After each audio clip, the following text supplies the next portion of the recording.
In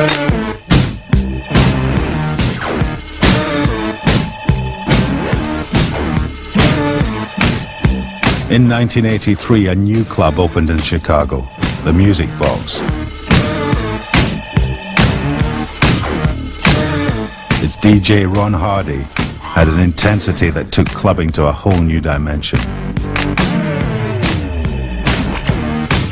This was Ron's club. This was definitely, and nobody else's. It was owned and ran by Robert Williams, but it was Ron Hardy's club. He would never, ever not be there. You know, the kids would not even come if he wasn't there. Ron had people just, I don't know, losing their minds down there. You would hear this music. I mean, you didn't even have to be this close. I mean, as soon as you turn the corner, you just hear this thumping, beating music. It was the loudest music I'd ever heard in my life. I mean, it physically shook me. I'm not talking about like emotionally, I'm talking about physically. It was so loud that it would move me in my, it would move me when they bring in the bass, boom, boom, boom. I would shake, right, like that. Ronnie would keep you going and keep you going. That's why they call him Heart Attack Hardy. He would keep you going and going and going until you like just actually have a heart attack. And then all I know is the people were screaming Ron Hardy's name. Ron Hardy, pump that Ron Hardy, doing all this. And I was like, oh, nobody screamed like that for me before. There will never be another place like that where Ron Hardy was doing what he was doing. I mean, this man, it was like voodoo with dance music, you know? If I had to think about it today, or if I was thinking about it when I was playing records every time, I wouldn't play. I would stop, because I'd look at these people, I'd look at these clubs, I'd say, this is bullshit, and I would just leave. That's why I can't think about it, because there's no comparison. It just makes everything else shit.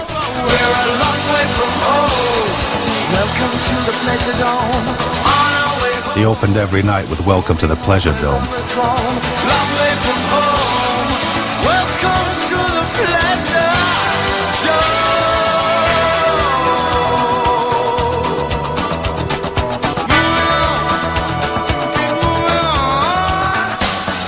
He played real fast. That's because he was high on heroin and things were kind of sounding slow to him, you know. So he speeded it up. And in doing so, he speeded the party up. All type of drugs went around there. Yeah, I mean, acid was big, MDA was big, MDA, which is a precursor of ecstasy. You know, and MDA and stuff like that, you just mixed it in a cocktail and gulped it down. Right, or eat it, or lick it. Yeah, well, licking it was a hard way to take that shit, boy. Oh my God, I mean, that's just like straight into your system, you know, and it tasted terrible.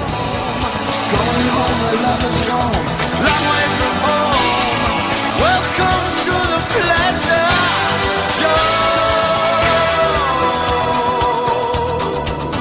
We were kind of into this punk out era, and playing music like some of the Blondie tunes and the B-52s. Rock Lobster. And when they did the part where it said down, down, down, everybody went down on the ground. We'd come out of craft work and go into, you know, One Nation Under a Groove. So it was like a really weird time for music because you had all these black kids dancing to punk music. Basically, when we were doing the punk out age, it was basically you would take a woman, you would bend her over, and you were just there, just basically grinding on her ass, dancing. This was punking out. And that kind of, then when jacking came about, it just kind of carried over from that. Jacking, first became aware of jacking at the Music Box. It was just part of the language, part of the culture. Just people say, you know, I'm going to go down to the box, you know, I'm going to jack my body. It would be like maybe one girl, and it would be 7 guys dance with one girl, and she'll be in the middle, and they would be in a circle around her, and they would jack, which was like she might be bent over or something, they would be standing behind her. Guys jacking women, guys jacking guys, girls jacking girls. Jacking with this fucking speaker was always a hometown favorite. Or the wall. You know? Or the wall, whatever was handy. If you were lucky enough to have a person with you, then yeah, you're jacking to that person. But if you didn't, you find a pole, you find a wall, it fills a doorway. You just get on the door and you just jack in your body. all night long. And it was also really kind of contagious. You know, once you would start in one part of the dance floor, before you knew it, everybody was engaged in this sexual pantomime. I've even heard some stories about more than just the jacking going on behind the speakers. And I mean, you could do all sorts of freak shit on the floor. You know, I mean, no shit. You could be grabbing girls' breasts. You could be putting your finger in certain places, you know. I mean, on the TV, floor. watch yourself. yeah. This TV, right? Sorry. In the music box, they were having sex. You know. You could do all sorts of unspeakable things on the dance floor, but that was on the dance floor. That was like its own world. Once the lights came on and the party was over with. Yeah, then you were going home. This place is probably responsible for some children. Everybody that I took there, it changed their lives. Everybody, it did. It inspired everybody I know.